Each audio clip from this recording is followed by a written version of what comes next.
ब्रेकनंतर बातमी डोंबिवलीमधनं आहे। डोंबिवलीमध्ये युवा सेनेच्या कार्यकर्त्यांचा तुफान राडा आज पाहायला मिळतो आहे। डोंबिवली पूर्व परिसरामध्ये जे अनधिकृत फेरीवाले आहेत त्यांच्या विरोधात शिवसेनेनं आंदोलन छेडलेलं आहे आणि शिवसैनिक, महिला आघाडीच्या कार्यकर्त्या आणि युवा सेनेचे पदाधिकारी सर्वजण रस्त्यावरती उतरत या सर्व फेरीवाल्यांच्या सामानाची नासधूस करत या सर्वांना हुसकावून लावण्यात आले। यामध्ये महत्त्वाची गोष्ट हीच आहे की कल्याण डोंबिवली महानगरपालिकेत खरं तर शिवसेनेची सत्ता आणि शिवसेनेलाच फेरीवाल्यांविरोधात रस्त्यावरती उतरून आंदोलन करावं लागलं। निनाद करमरकर आपल्या सोबत आहेत। निनाद, काय माहिती मिळते आंदोलनासंदर्भातली? ज्ञानदा, डोंबिवली स्टेशनच्या पूर्व भागात प्रचंड प्रमाणात फेरीवाल्यांनी आपलं बसस्थान चालवलं। इतक्या मोठ्या प्रमाणात फेरीवाले या भागात आहेत की संध्याकाळच्या वेळेला तर अक्षरशः त्यातून चालणंही डोंबिवलीकरांना मुश्किल होऊन बसतं आणि त्यामुळेच याबाबत वारंवार तक्रारी करून सुद्धा प्रशासन काहीही कारवाई करत नव्हतं। आता सुद्धा जेव्हा युवा सेनेने या ठिकाणी अनधिकृत फेरीवाल्यांविरोधात आंदोलन केलं तेव्हा सुद्धा डोंबिवलीला ज्या भागात फेरीवाले बसतात स्टेशन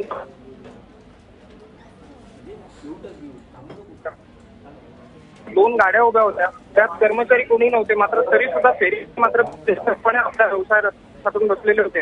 या सगळ्या परिस्थितीत वारंवार तक्रारी करून सुद्धा काहीच कारवाई होत नसल्यानं तर ते शेवटी युवा सेना जी आहे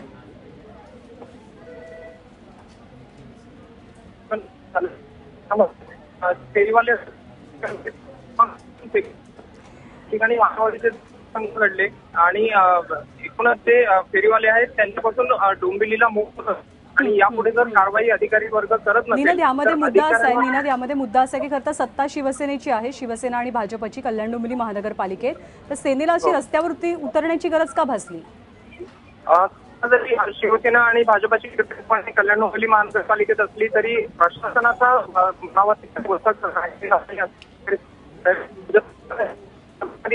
काम फेरीवाल्यांवर कारवाई करणं, मात्र तरी सुद्धा फेरीवाले ज्या प्रकारे करतात।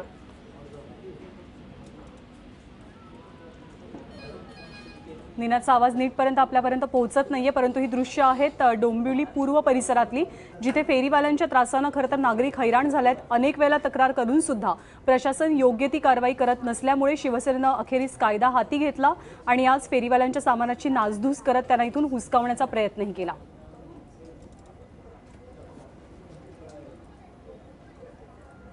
तर डोंबिवलीमध्ये शिवसेनेचं फेरीवाल्यांविरोधातलं आंदोलन पाहायला मिळतं आहे। डोंबिवली पूर्वचा हा सगळा भाग आहे आणि डोंबिवली पूर्वच्या परिसरात खरं तर संध्याकाळच्या वेळेला अशीच परिस्थिती असते की फेरीवाल्यांचीच गर्दी इतकी जास्त असते की नागरिकांना या सगळ्या गर्दीमधनं वाट काढून पुढे जाणंही मुश्किल होतं। हा सगळा स्टेशन परिसर आहे आणि याच परिसरामध्ये आज शिवसेनेचं आंदोलन पाहायला मिळालं। युवा सेनेचे जिल्हाध्यक्ष ज्यांच्या नेतृत्वाखाली आंदोलन करण्यात आलं ते दीपेश म्हात्रे सध्या आपल्यासोबत आहेत। दीपेशजी, खरं तर प्रश्न हाच आहे की आपली सत्ता आहे कल्याण डोंबिवली महानगरपालिकेत, तरी सुद्धा आपल्याला रस्त्यावरती आंदोलनांसाठी का उतरावं लागतंय?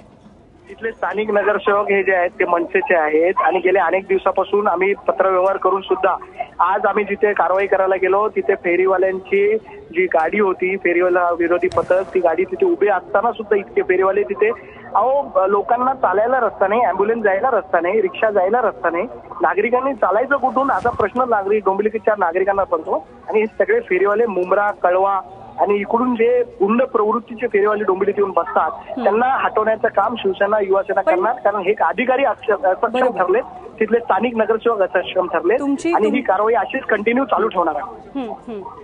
किती वर्ष, म्हणजे साधारणतः आता आपण तर स्थानिक नगरसेवक आहात डोंबिवलीचे, किती वर्षांपासून फेरीवाल्यांचा हा त्रास आहे या परिसरात?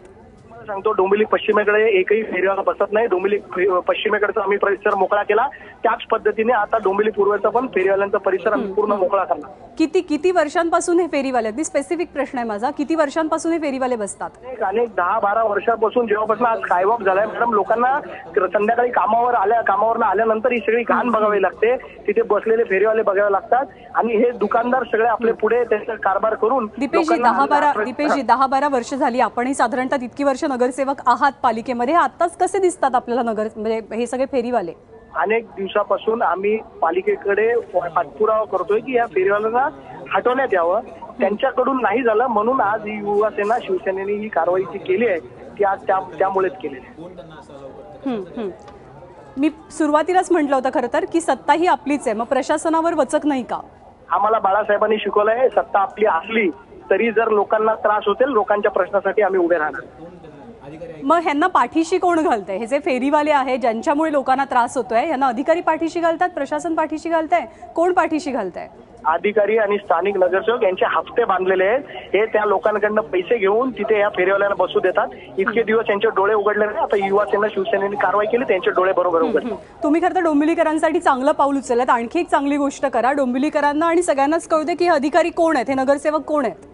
नाही, मनसेचे नगरसेवक आहेत तिथले स्थानिक नगरसेवक. हे सगळे भ्रष्ट झालेले आहेत. यांना जनतेची काय पडलेली नाही की ते अतिक्रमण लोकांनी बघा. तुम्ही फक्त तिथे डोंबिवलीच्या दीपेशजी नावं घ्या ना, खूप चांगलं होईल आणि खूप सोपं होईल सगळ्यांसाठी. नावं घ्या, अधिकारी सगळ्यांना माहिती आहे, जगजाहीर आहे. आणि तुम्हाला सांगतो ही कारवाई आम्ही रोज करणार, एव्हरीडे. आता रोज युवासेना तिथे कारवाई करणार. नाही, मी तेच विचारणार होते की खरं तर हा त्रास आजच्या दिवसापुरता संपलाय का, हा पूर्णपणे याचा म्हणजे हा त्रास संपण्यासाठी तुम्ही काय करणार आहात? कारवाई होणार तिथे रोज, एव्हरीडे कारवाई होणार. दीपेशजी खूप खूप धन्यवाद. आपण एबीपी माझ्याकडे सविस्तर प्रतिक्रिया दिलीत त्याबद्दल. तर डोंबिवली पूर्व भागामध्ये आज शिवसेनेच्या कार्यकर्त्यांचा, खास करून युवा सेनेच्या पदाधिकाऱ्यांच्या कार्यकर्त्यांचा गोंधळ पाहायला मिळाला.